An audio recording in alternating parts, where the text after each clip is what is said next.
Hi guys, this is Ravenclaw What If. Welcome back to another What If story. Now this is a What If Deku is a Dragonkin, Part 1. Now, before we begin, I want to thank everyone for, subscribing and liking my content because I looked at my sub count earlier this morning or today, and officially I hit over 7,000. I wasn't expecting to hit that so soon. So thank you guys for, helping making his channel grow a little bigger now. So that said, I won't make another special until about 8,000 because I already made this new what if, so I don't need to be adding another one to the list, or I won't be able to get anything done. So there's that. So now this type of dragonkin that I created is my own custom made one, so it's not gonna be the same as dragonkin you find in other source materials. This is my own creation. My own creation. Because the way the character looks, he looks like he would be a dragonkin.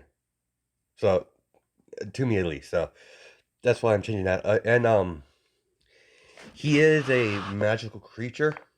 He won't be able to use magic himself, but he will.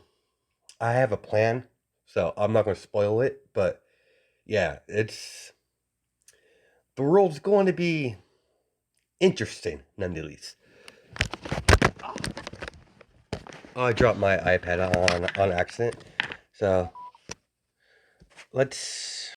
And before we continue, I know that planets just don't explode; they implode. But just for story's sake, that's what happened because the planet core was being stabilized by magic, and without magical creatures, the planet slowly died and exploded because plot armor, I guess. So so there's a little confusion. I had a comment about that, and he's right.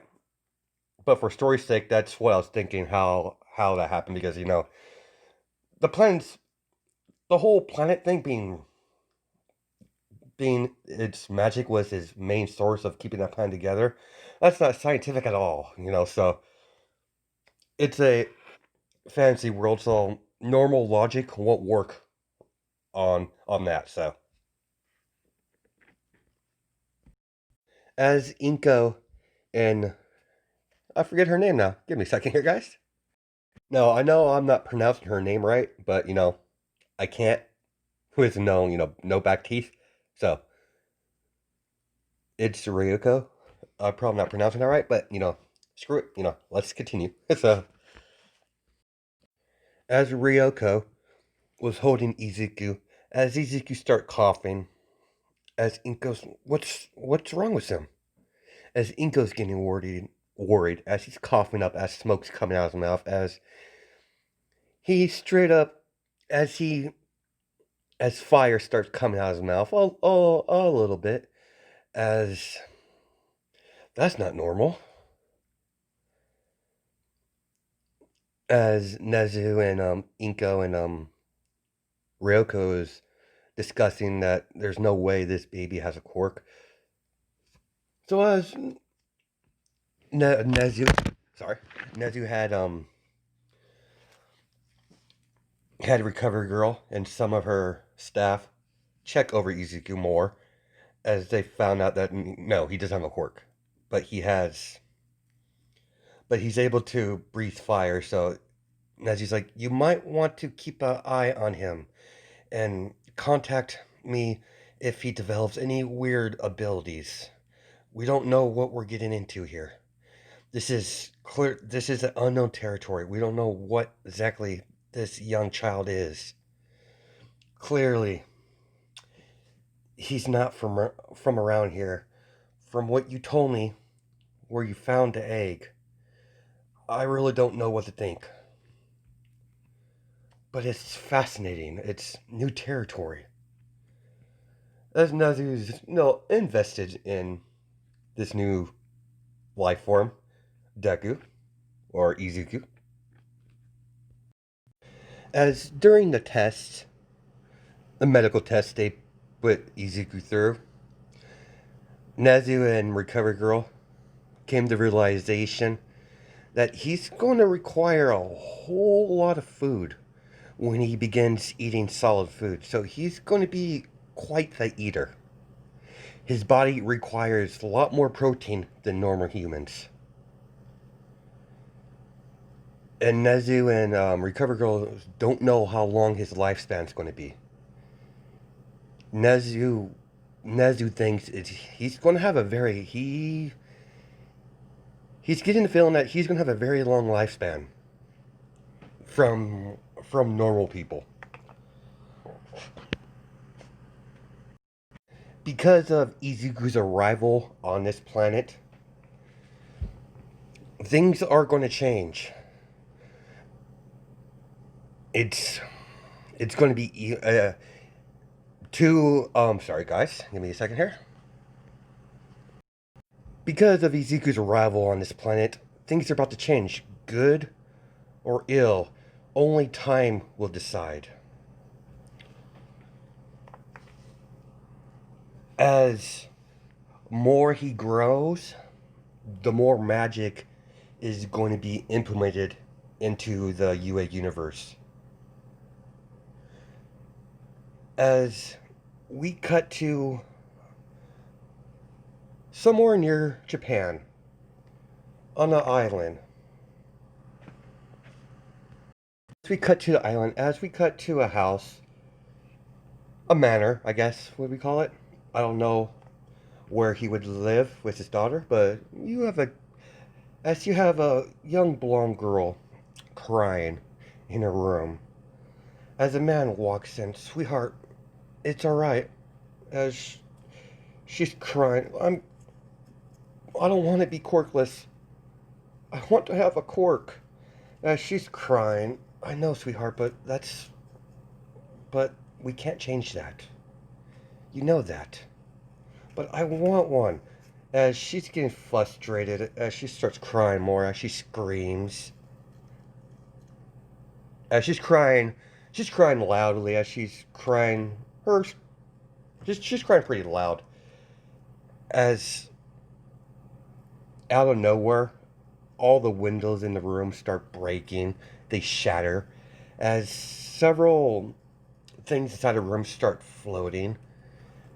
As some of security guards come in as they're worried. Dr. Shield, are you alright? As I'm fine, sweetheart. Do you have a cork? As I don't know, Daddy. Like she's wiping out her tears. We gotta get you. We gotta get you to.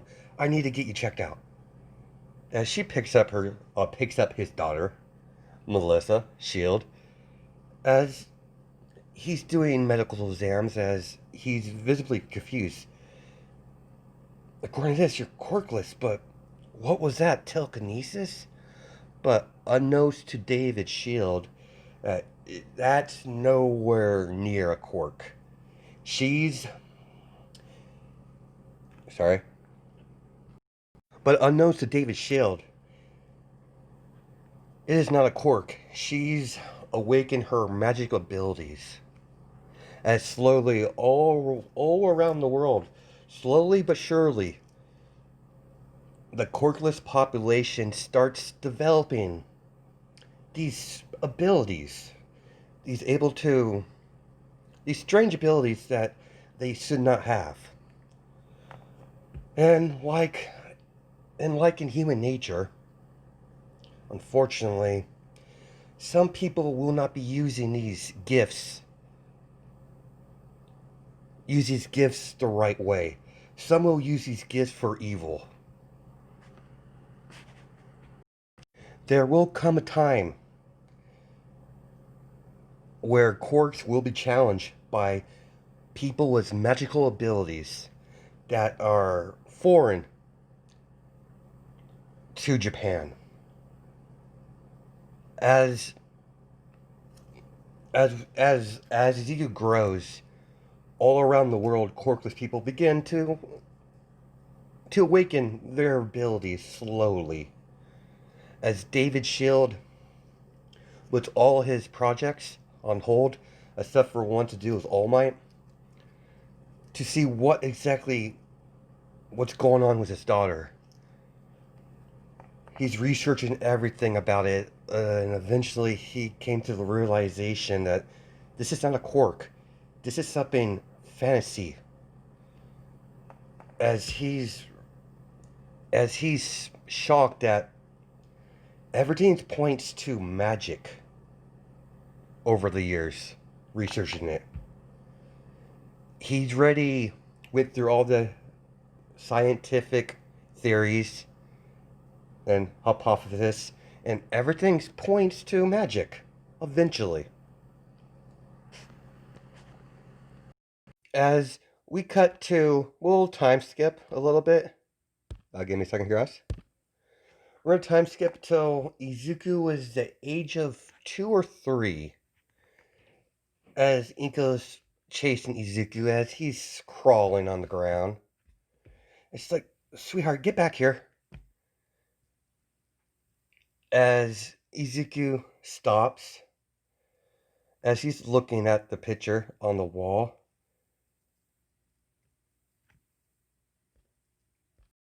as Ryoko was in the kitchen, as Izuku was trying to grab the picture of his mother on the wall, Ryoko. And she's like, there you are, you little scamper.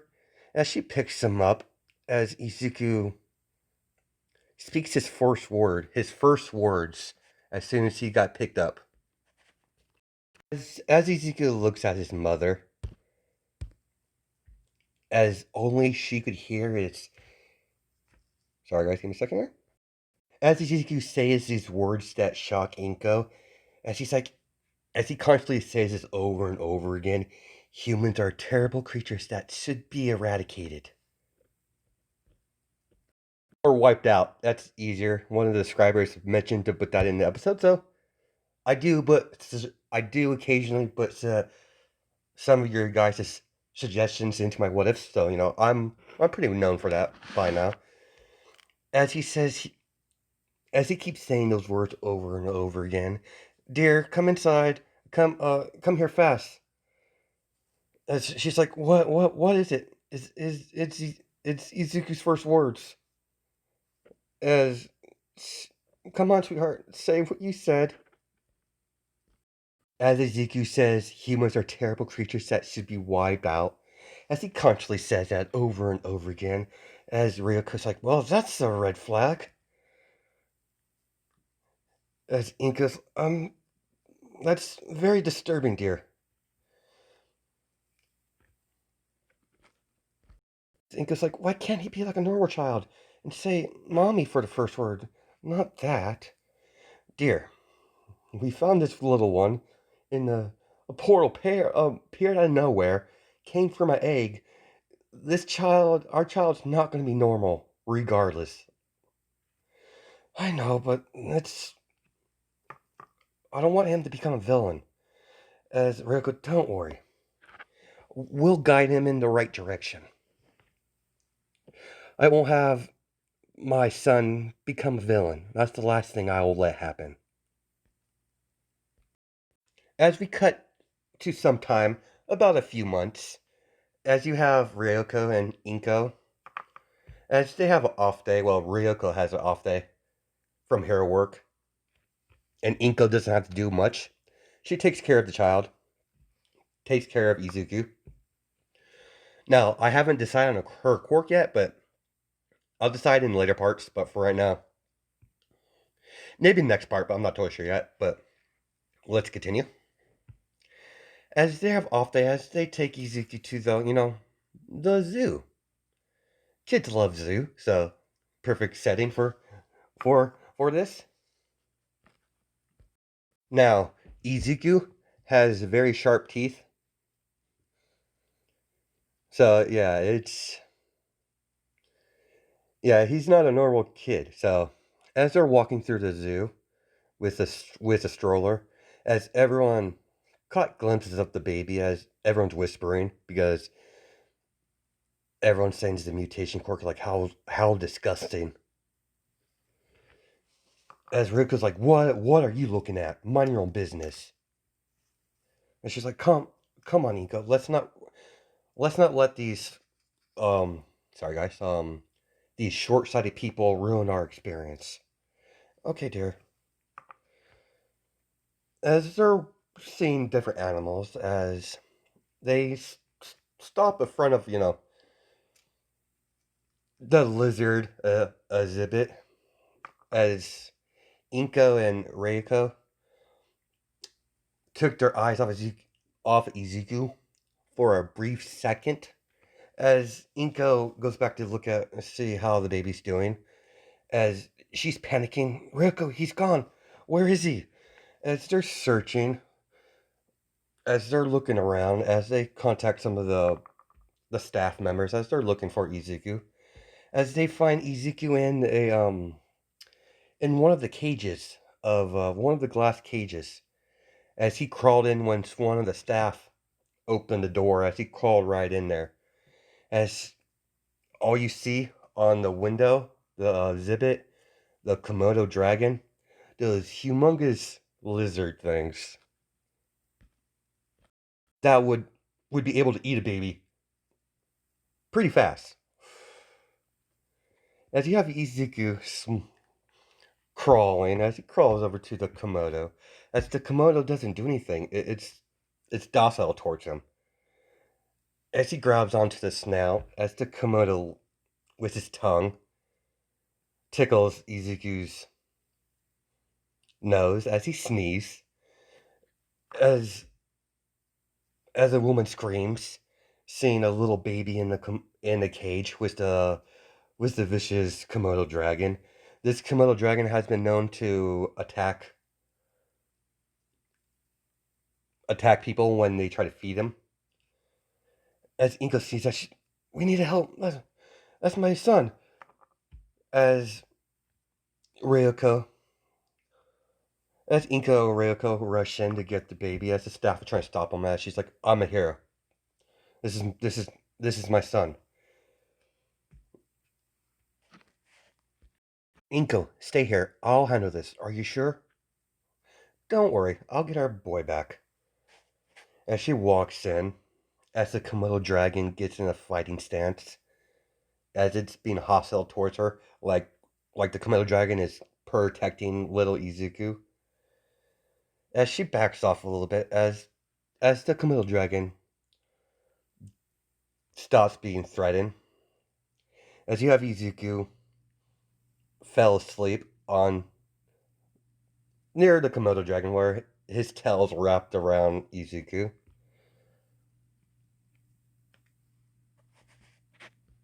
As Izuku is wrapped around the tail of the Komodo dragon, he's using it like it's a blanket. As he's fallen asleep. As Ryoko had enough of this foolishness. As the Komodo dragon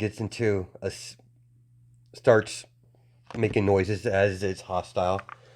As Ryoko looks at the dragon or the Komodo dragon in the eye, as it backs off, as she picks up the baby, as she pats the Komodo dragon on the head. That's better. It's my boy, not yours.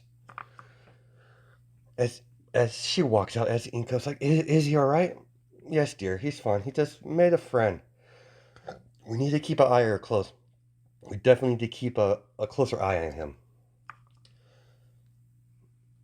As Ryoko thought that was weird that that Komodo dragon was very friendly towards Izuku. As they're walking down, as they're trying to get out of the lizard exhibit, as they see all the lizards looking at Izuku, as that's a weird. As Inka's like, this is weird. That's weird. All the lizards are looking at us. The staring. Yeah, I don't know. We're gonna have to figure something out. That's very odd. We're definitely gonna have to contact Nezu about that. As over the years, Nezu has been testing this theory out as he finally came to the conclusion that he has some sort of bond with like majority of all lizards, basically all lizards, animal lizards, just lizards in general, not mutation quirks that people have lizard quirks or anything like that. His that they don't affect that, but any animal that is a lizard, it's he basically is able to talk to and command.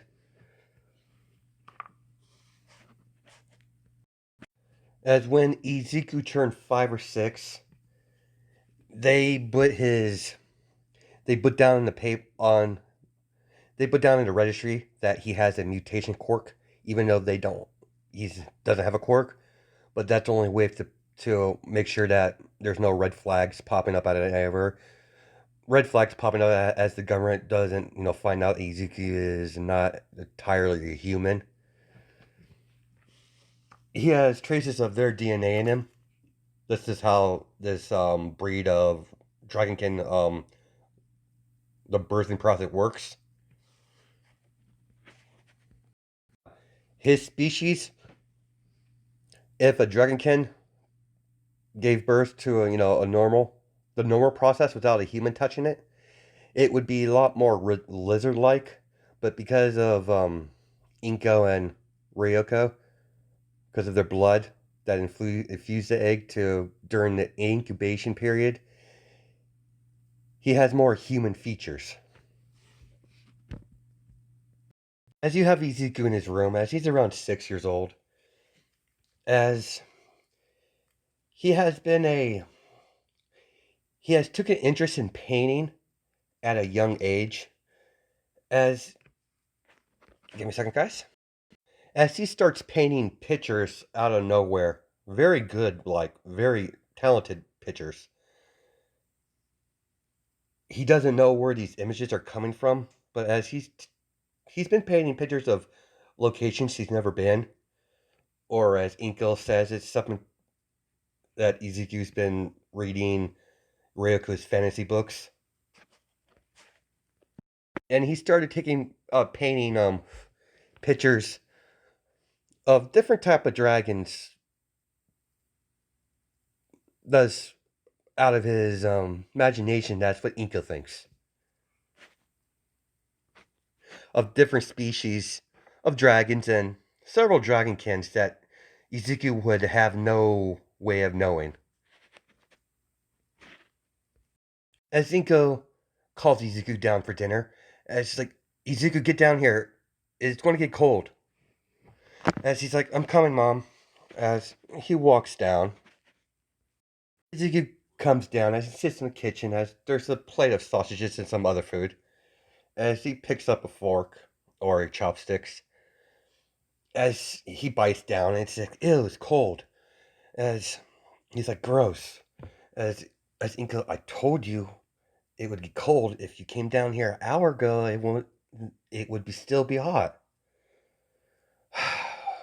As she sighs, as Izuku sticks his chopsticks into it, as he lifts it up, as Inko, what are you doing? As he breathes fire, as Ryoko what walks in, sees this.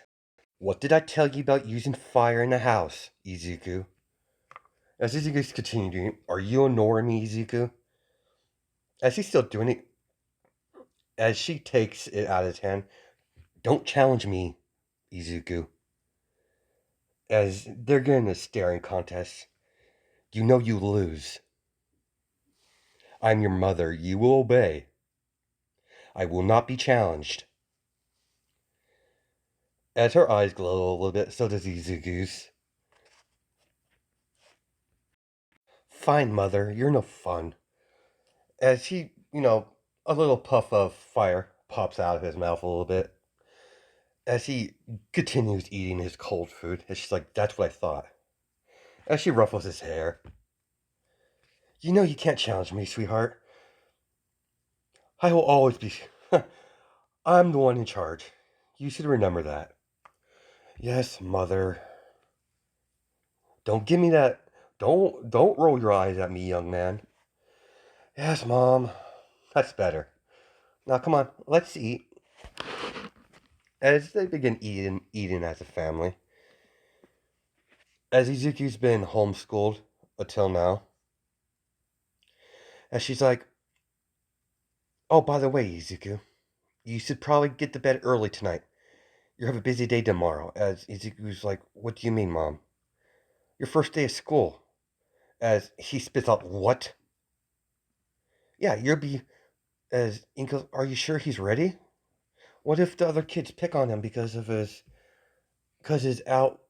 parents?" "Sweetheart, you need to stop babying him. If you didn't baby him so much, he wouldn't try to challenge my authority every step of the way. I swear, if I knew any better, he was part dragon. Always testing me, see if I any weak spots." As Ezekiel gets ready for bed, as Ryoko tucks him in, as she sees the pictures, I was like, "You're getting pretty good at that, Izuku." "Yeah, Mom, I guess." As she sits down next on the bed, she's like, "I'm only hard on you because I love you. You know that, right? I just want the best for you." "I know, Mom. I don't know why I do that sometimes. It just, I don't know. It just sort of happens, even though I can't control it sometimes." And it's just like, don't worry about it, dear. We'll figure that out as a family, like we always do. It took us a while to get your fire under wraps without you burning everything. You had the fire department come down here way too many times. I'm sorry, Mom. It's quite alright. As Inko sees this little touchy moment with him, as she smiles. "I know you're there, Inko." And it's just like, it's sweet. And she's like, "Shut up." "Alright, Ezekiel, it's time for bed." As they finish tucking them in, as they kiss him goodnight, as they both kiss him on the forehead, as they go off the bed. We cut back to the shields as we come to a younger Melissa Shield, as they're on some sort of range on the island. As David Shields like, as David Shield, "Do what you did yesterday." "Yes, Dad." As say the same words again. As she's able to create fire just by just saying fire. Slowly, she'll be able to conjure fire without.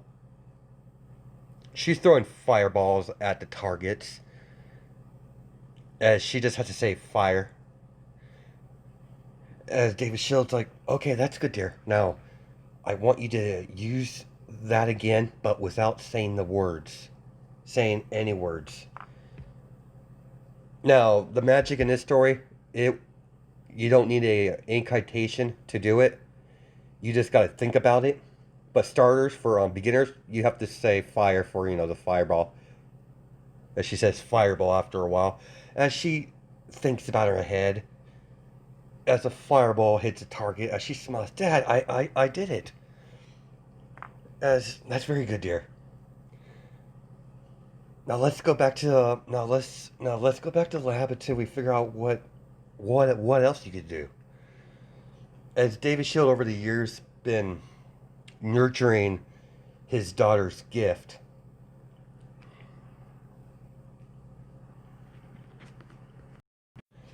as Melissa's interest in electronic making inventions stays the same,